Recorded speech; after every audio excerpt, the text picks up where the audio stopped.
อิลาโภนะโมพุทธายะ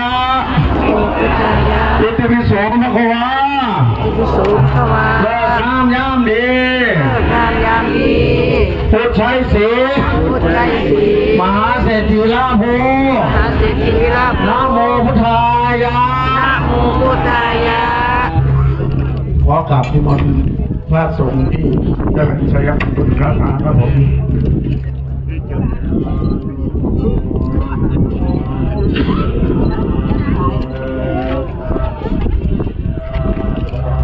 กำลังส่งพระที่ส่งครับ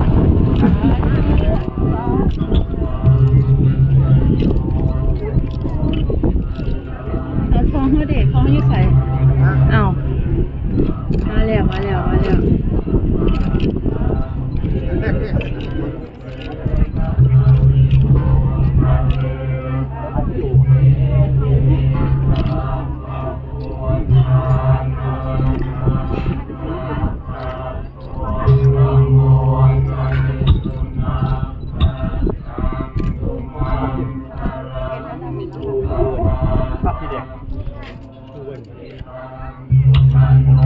หลวงตาบัวศรีค่ะวัดประชาค่ะ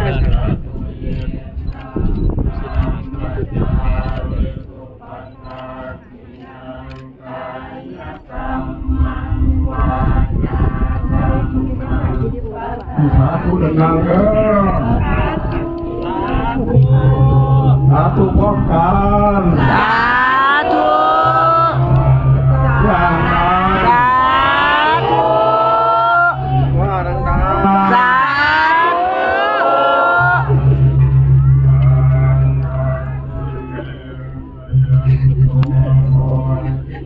อีตื่นทีถ้าใครที่ท้ายอันไหนเนี่ยจะมาใครดูเดี๋ยวส่งให้ครับถ่ายวิดีโอ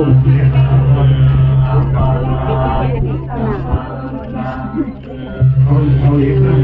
ถ้าใครกับขยิ่งก็เพี้ยงอยู่ครับทำไมอ่ะระวังเกี่ยวจับสีจับซูนไม่ได้ซูนเล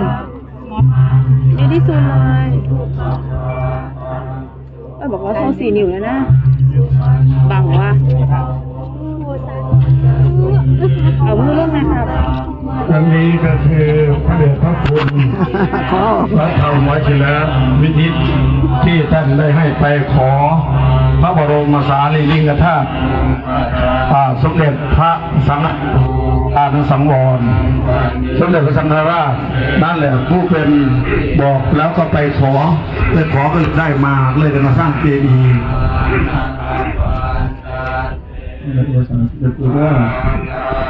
วันนี้เป็นเมตตาเจอไม่แล้วในทิศท่องจังเนาะทิศกูทิศน้ำหู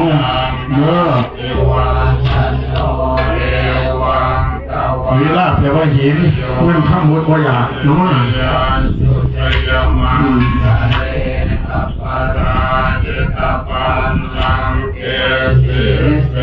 ปัทวิโภคเลอภิเศษสัพพะพุทธานังอาคาโตปะโมทัสสิสุนาตาตังสุมังคลังสุปปาตังสุโหติตังสุปโนสุโมโหบางครั้งเงาท่านว่าทีละห้าเงาวันนี้เดินทีละห้าเงาทุกอันเงาหมดเลยท่านว่าเอาหลวงปู่ศิลาท่านว่าเอา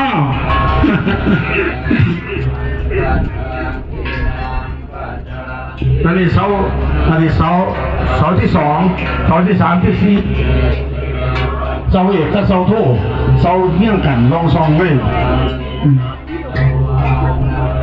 อันนี้เรามองในกระติกจ้อเขาวันนี้อันนี้ตัวนึงตัว2คนที่สุดต้องสมบูรณ์2 เสาเอาต้องทำอะไร8 วัดของวัดภูปูนไหลฝันนี่สวัสดีค่ะ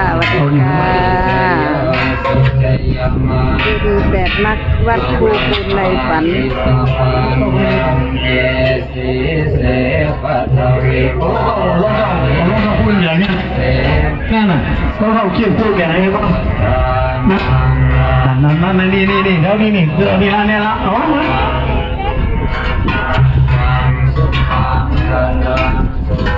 อาตังสุโขติตังอโนสุโมโหตุสุ เข้า สัมจายโนสุ เราเข้าเป็นต้องทำเมื่อกี้อีก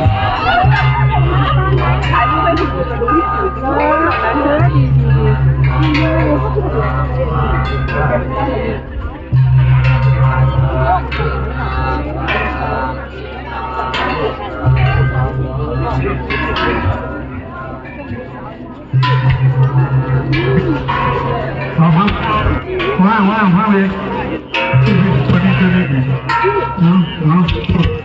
มาพี่ว่างนี่เหรอผมจะซุ่มกินเดียวนี้นะครับ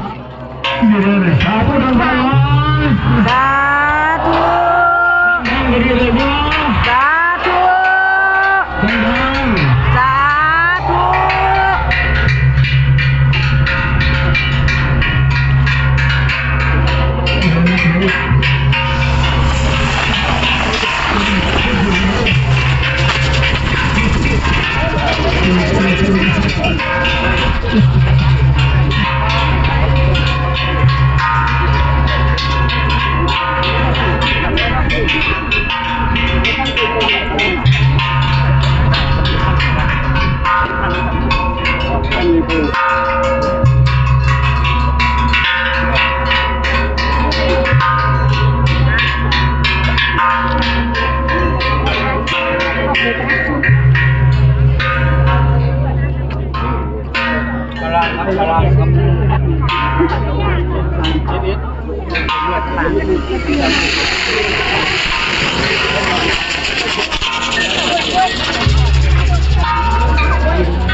ใส่เนื้อครับ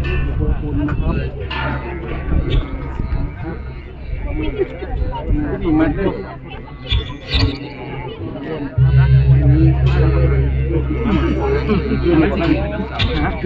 หนูขาปลาเข้าไม่ได้หนูตัวเล็กเข้าได้ไม่คิดไปไม่ทางไหน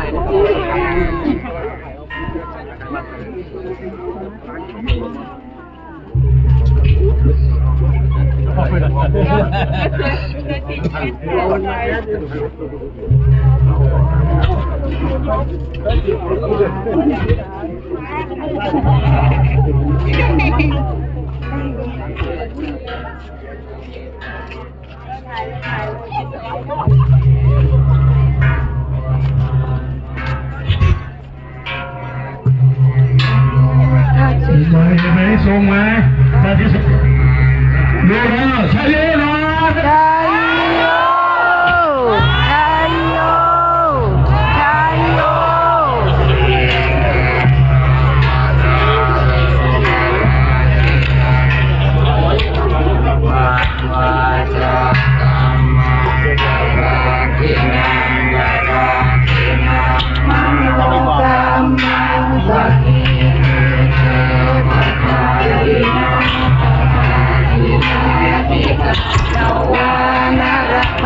ตาเท